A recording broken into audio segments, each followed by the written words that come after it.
Well, the Chief Executive Officer of the Nigerian Stock Exchange, Oscar Onyema, says African exchanges need to act as catalysts in getting listed companies and governments to tap into climate financing. This comes as Kenya floats a $40 million green bond on the London Stock Exchange. Mr. Onyema was speaking on the sidelines of the World Economic Forum in Davos, Switzerland. Joining me now is the Nigerian Stock Exchange CEO, Mr. Oscar Onyema. Welcome, Mr. Onyema. Now, you've told me that you've been coming to Davos since 2011. What's changed since then? A lot. For one, a number of people have changed. But more importantly, the issues that are being discussed have dramatically shifted. So if you look at the risk report that was recently released, the top 5 global risks have to do with the environment, with climate risk being number 1. Back then, they did not feature that high. So certainly the narrative has shifted. Another thing that is interesting is the whole global order around multilateral institutions.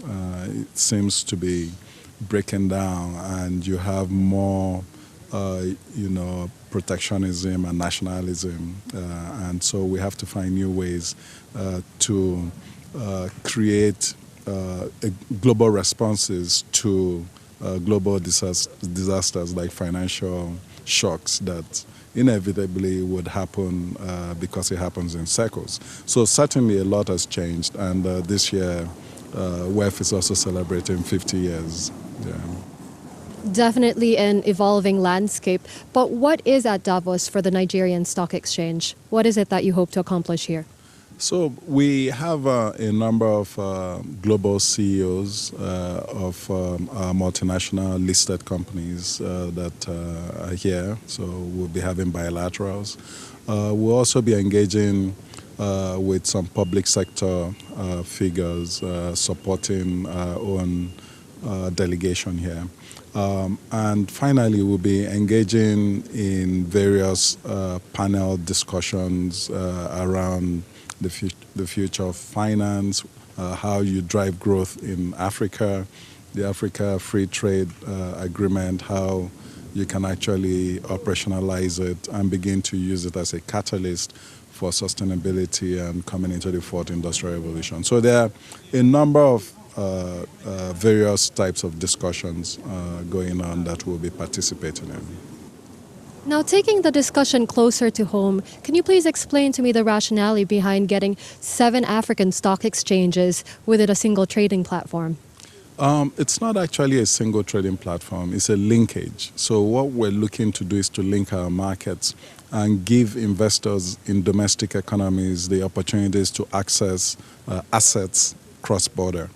So a Nigerian investor can, sit in Nigeria and buy shares across these 7 countries, including South Africa, Egypt, Morocco, Kenya, Cote d'Ivoire, which covers the French-speaking West African countries, Nigeria, Mauritius. Between those 7 markets, we cover over 85 to 90% of activity on the continent. So it's basically a way to give investors an opportunity to access African markets, both intra-Africa and outside of Africa, So, and we also think that with the signing of the Africa Free Trade Agreement, I know a lot of people are focused on trade, but there's a service aspect to it, and movement of securities, payment systems, and things like that would fall under this. Now, that already sounds like quite comprehensive coverage, but are you expecting more African exchanges to get on board after the initial launch in the first quarter of next year? Yes. So these 7 exchanges are actually pilot exchanges. Once we're up and running, the smaller exchanges will then have a roadmap with which they can join on to the linkage and begin to participate. And within the Nigerian Stock Exchange itself, can you tell me about the demutualization process that's ongoing? So our demutualization is really a process of moving from a company that is limited by guarantee, that is not necessarily for profit, to a company that is limited by shares and that operates like a normal corporation. We've been on this journey since 2015 and we've had a law passed, the Demutualization Act, to give a legal framework for executing demutualization.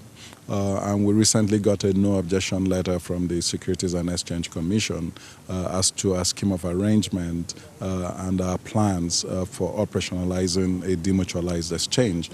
So with that no objection letter, we are moving forward to call a court-ordered meeting and an emergency general meeting. Prior to doing that, we've had to go to the court to get the permission of the court to do that, and we just recently got that. So we'll soon be putting out notices to the membership, the 435 or so members to participate in these two meetings, and hopefully we can get a yes vote to proceed with the plan to finally demutualize the exchange.